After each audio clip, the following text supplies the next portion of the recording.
guys, this is Tayu. And for this video, I want to talk to you about the worst behaviors that people with Byronic traits do. So you may have seen a few videos on this channel explaining some of the Byronic phenomena. And also there's a complementary phenotype called Allen Rose phenotype, or RFEism. Which I'll explain in later videos. I don't have a lot of motivation to create videos on this channel, but yeah, I guess I will make this video as a presentation of what you need to look for in people who have Byronic tendencies. And this is based on my own experience and my experience with other people who share Byronic tendencies. So number one is self-indoctrination. That is one of the worst behaviors a Byronic person does. The reason for this is that we have a different flexibility of our belief systems and identities than most people. Sometimes it is so compressed and rigid that you have a tunnel vision of the world in an almost stereotypical sense. I have not experienced that severity of inflexibility of perception, but sometimes I've been so flexible and open-minded, my brains fell out, basically. I've had delusions in preteen years, like very, very severe delusions. That I was a reincarnation of a Sonic character. Oh god, that's cringe.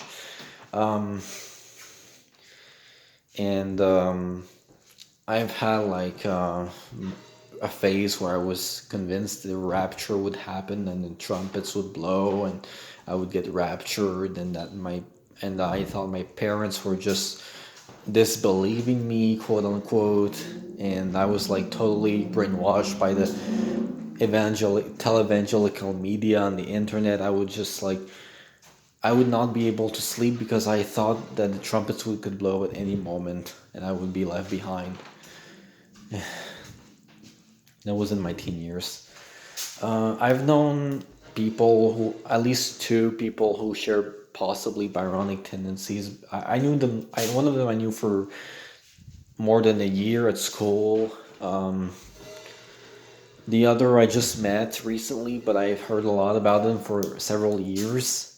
He's a cousin of a friend.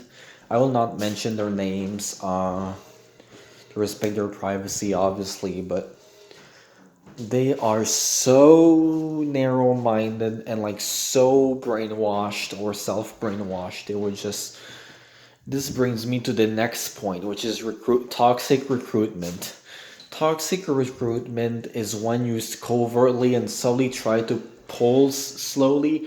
You tell fabricated stories or delusions you put in your head, and then you transmit them to another person, and you slowly you touch their hopium buttons. You point out many Byronic people can read others very fast, and that's true even for me, and that's true for my friend's cousin as well. We just met, and he knew I liked what's that called?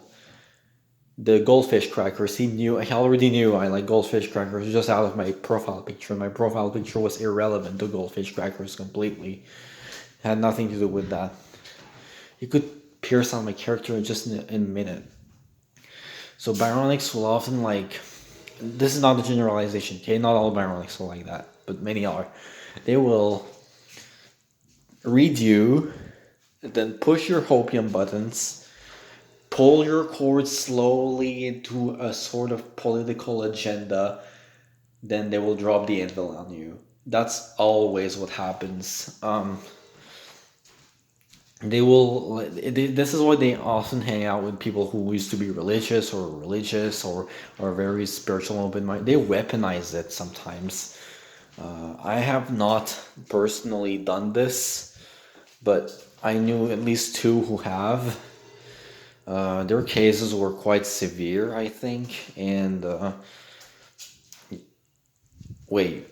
The other one I don't know if he has, but one has, and it was he would tell lies, fabricate stories. He would tell, "Oh, I witnessed someone getting sexually assaulted in a hotel," and something like that. And he will like tell me these stories. Like all he said was really messed up. I don't remember what he said, but all he said was really messed up. I had to listen to his lies for an entire year in the school taxi in high school. I had to listen to them all. I was just there blankly staring out into space, accepting his lies blindly because I didn't know about Byronism back then, because no one knows about Byronism that way I do. So it's not even a recognized phenotype or cognition or trait or whatever it is. Um, so once my classmates told me he was just a manipulative prick, I blocked him. I blocked his butt. Uh,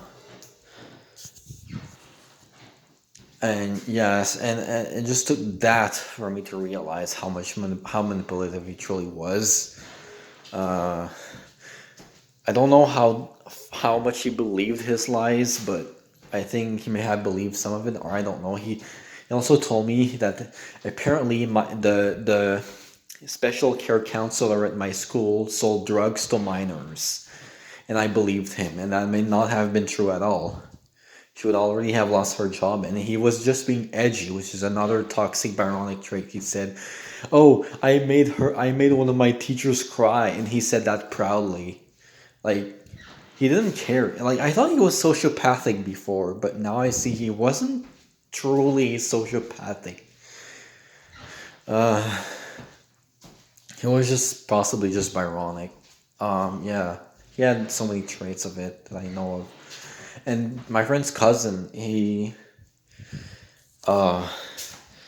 what can I say about him in simple terms? He sympathizes with a radical right wing ideology, which is, I must warn you that the contents of your beliefs aren't what makes you Byronic. It is the flexibility and the organization of your belief system and your rigid attachments to your beliefs as well.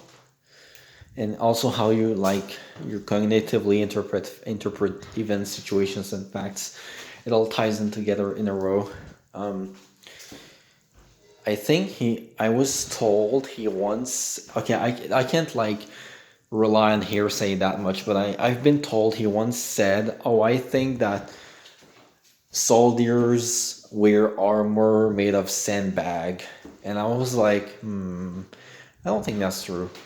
But is it true? I don't know.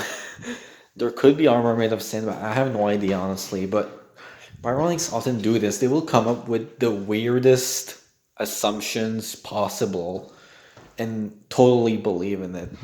And I'm not talking about conspiracy theories, because I'm a conspiracy theorist myself, so I wouldn't just harm myself mentally by saying invalidating my own perceptions. But when I say weird idea, I say that it's an idea that sorry, I'm just touching my face.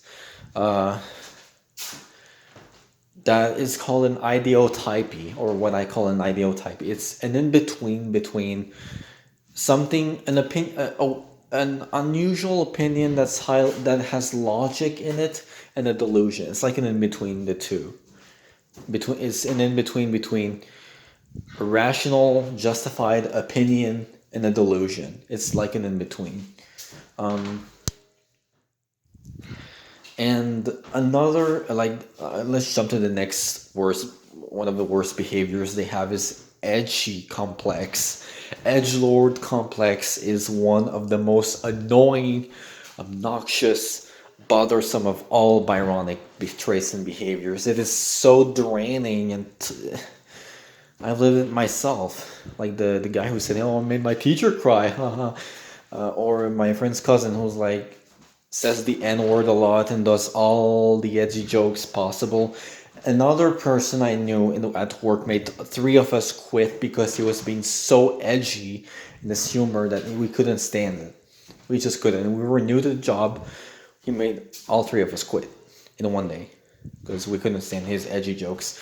They were so edgy, it's beyond belief. And some of them were based on actual things he saw too. At least one of them. My face is itchy, gosh. Yeah, so he made jokes about all sorts of things, from abortion, obesity, homeless people, and sex. He made, yeah, trigger warning, sorry. Uh, yeah, he made all sorts of jokes like that. He had no filter, almost no filter. And he knew what he was doing. He knew exactly what he was doing, and he still did it. He even said it himself. Oh, I was born this way. And that makes me speculate that Byronism could be something you're born with a predisposition, but it doesn't onset until you're in your mid to late childhood or in your tweens. And that's where it hits you. How it started for me was I developed some kind of schizophrenia for 2 years. Then it became some sort of vacillating thing where I would have episodes where I would just act so Byronic. I would let's not get into that. But yeah, there's like several forms of Byronism. As much as there are people affected, it's a spectrum, just like autism. It's a spectrum. No one knows about it. Very few people, only me and a few others, because I'm the one who rediscovered Byronism. It was only known as the 19th century literary archetype, and now it's different because we're in the age of neurodiversity, and new things are discovered daily or almost daily. And yeah, so three first worst characteristics of Byronism or behaviors: recruitment or toxic recruitment, edgelordism or edginess, and what was the third one? Oh yeah, self-indoctrination. Those are the three most toxic and worst of all Byronic behaviors, and they're super common across the Byronic community, or so-called community, because there's no diagnosed people yet. Confession, I'm self-diagnosed, semi-self-diagnosed. I don't know how this all works. Oh yeah, Taeyu, your opinion is invalid because you're self-diagnosed, and being self-diagnosed is invalid. Well, when you're alone with a new phenotype that only you discovered and you can't prove it because you don't have the certificates or master's degree to prove you're quote unquote educated, and you're just a 21-year-old who dropped out of high school 10 times or so, because of Byronic factors, yeah. What can I say? I'm not your usual human. I doubt I'm even human. Is that Byronic to think? I don't know. Star seeds? Yeah. Sound new age, but that's actually what happens. Anyway, let's not go into other topics. Let's just delve into the Byronic topic. Yeah, I think that oh God, I feel so ADD right now, so I'm sorry with my topics. Yeah, so I think just remember those are the three most toxic Byronic behaviors: edginess, self indoctrination, and toxic recruitment. Be wary of these, guys and girls and non-binary friends. Be wary, very wary of these, because I had multiple times where I was fooled and hijacked because of these things, recruitment especially, and they all seem to be in the same circle, the same sphere. And remember, to not stereotype and generalize people. I'm trying to not do that. So yeah, thank you for watching, and see you next video.